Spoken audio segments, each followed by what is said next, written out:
वालेकुम, this is me doctor रिफ़त। आज आपके साथ मैं शेयर करने जा रही हूँ एंकल पंपिंग। एंकल पंपिंग क्या होता है, इसके हमें क्या फ़ायदे होते हैं और उसका क्या रिज़ल्ट आएगा। सबसे पहले एंकल पंपिंग, पाँव को आप सीधा लेट जाएंगे, घुटने स्ट्रेट होने चाहिए, पाँव अपनी तरफ खींचेंगे, 5 सेकंड होल्ड करेंगे आप, 1 2 3 4 5, ठीक है।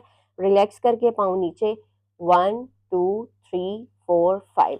मतलब मैं एंकल पंपिंग लाइट से स्ट्रेचिंग के साथ कर रही हूँ ताकि अगर टांगों के नीचे स्टिफनेस है तो वो भी रिड्यूस हो जाए और इनकी पंपिंग भी स्टार्ट हो जाए। अभी ये खुद करेंगे, ठीक है। मैं अब आपको बताऊंगी कि एंकल पंपिंग के फ़ायदे क्या हैं। First of all, ankle pumping जो है उसमें आपकी पिंडलियों के पीछे एक मसल होता है जिसका नाम है सोलियस। वो second heart of the body कहलाता है। मतलब जैसे हार्ट पंप करता है और ब्लड जो है वो पूरी बॉडी को जाता है, ऐसे ही जब सोलियस पंप करता है तो जो आपका ब्लड होता है वो नीचे से ऊपर की तरफ गर्दिश करता है।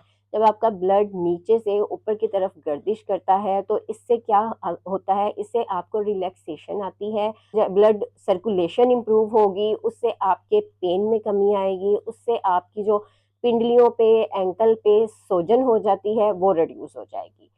उसके बाद जो इसका दूसरा मेन फ़ायदा है एंकल पंपिंग का, उसमें ये है कि जब पेशेंट काफ़ी देर के लिए सर्जरी के बाद बेड रिडन हो जाता है या बहुत ज़्यादा लेटा रहता है या बहुत लंबे सफ़र के बाद जो है, जो आपके पिंडलियों में या टांगों में स्वेलिंग आ जाती है, तो जब आप एंकल पंपिंग करते हैं उससे अगेन ब्लड सर्कुलेशन इम्प्रूव होती है, आपकी स्वेलिंग रिड्यूस होती है, पेन रिड्यूस होती है और आपकी जो है वो स्टिफनेस कम हो जाती है। उसके बाद इसका तीसरा मेन फायदा ये है कि जब आपकी ब्लड सर्कुलेशन इंप्रूव होती है तो जो दिल पे दबाव है, दिल जो हार्ट का लोड होता है वो कम हो जाता है, उसकी फंक्शनिंग इंप्रूव होती है और ब्लड सर्कुलेशन जो होती है वो पूरी बॉडी को बड़े अच्छे से प्रोवाइड हो जाती है, ब्लड सर्कुलेट कर जाता है पूरी बॉडी में बड़े अच्छे तरीके से। उसका रिजल्ट क्या होता है? उसका रिजल्ट ये होता है कि आपका सांस लेना बेहतर हो जाता है, आपका जो दिल है उस पर एक पॉजिटिव इम्पैक्ट आता है एंकल पंपिंग से।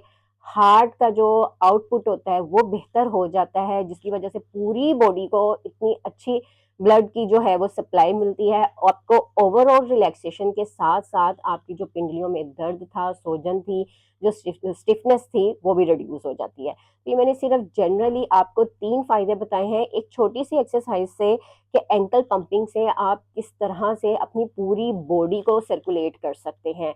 आप सफ़र के बाद, आप सर्जरी के बाद, या वो जो पेशेंट जो घर में बुजुर्ग हैं जो ज़्यादा बेड रिडन हैं, ये एक्सरसाइज उनके लिए एक नेमत से कम नहीं है, जो कि आपकी पूरी बॉडी के ब्लड को है वो गर्दिश में ले आता है। और जब आपका ब्लड सर्कुलेट करता है तो ना सिर्फ किसी एक एरिया की बहुत सारी प्रॉब्लम जो है वो सॉल्व हो जाती हैं।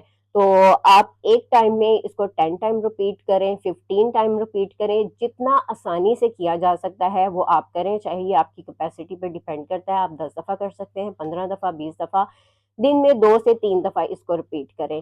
वो तमाम लोग जिनका ज़्यादा देर खड़े रहने का काम है वो इसको ज़रूर करें, क्योंकि खड़े रहने से क्या होता है कि ब्लड की पूलिंग हो रही होती है, ग्रेविटी की वजह से।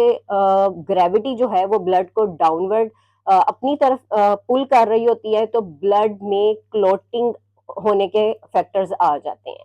जब आप एंकल पंपिंग करते हैं तो ब्लड में किसी किस्म का कोई लोथड़ा जिसको बोलते हैं या क्लोट कहते हैं, उसके चांसेस कम हो जाते हैं। और सर्जरी के बाद एंकल पंपिंग इंतहाई ज़रूरी है, क्योंकि सर्जरी के बाद अल्लाह ना करे अगर क्लोट बनता है तो वो सडन डेथ का कोज बन जाता है। तो एंकल पंपिंग कितनी ज़रूरी है इसका आपको आइडिया हो चुका होगा। ये ज़रूरी नहीं है कि जो बीमार लोग हैं, जो पेशेंट हैं, ये वही करें। आम कोई भी लोग, हम जैसे लोग जिनका लॉन्ग स्टैंडिंग का काम है, प्रोफेशनल्स हैं, डॉक्टर्स हैं, टीचर्स हैं, ये एक्सरसाइज उनके लिए बहुत बहुत इम्पॉर्टेंट है। अपने आप को एक्टिव रखने के लिए, पेन फ्री रखने के लिए, और अपनी जो पिंडलियों के मसल्स हैं उनको स्टिफनेस से बचाने के लिए मैं, मेरी पर्सनल रिकमेंडेशन है कि आप एंकल पंपिंग को ज़रूर करें और इसको अपना पार्ट ऑफ लाइफ, जैसे 3 टाइम आपके लिए खाना ज़रूरी है, इसीलिए आपके लिए ये एक्सरसाइज भी ज़रूरी है। चैनल को लाइक करें, वीडियो को, चैनल को सब्सक्राइब करें, वीडियो को लाइक करें, कमेंट करें, मैक्सिमम शेयर करें। Thank you so much.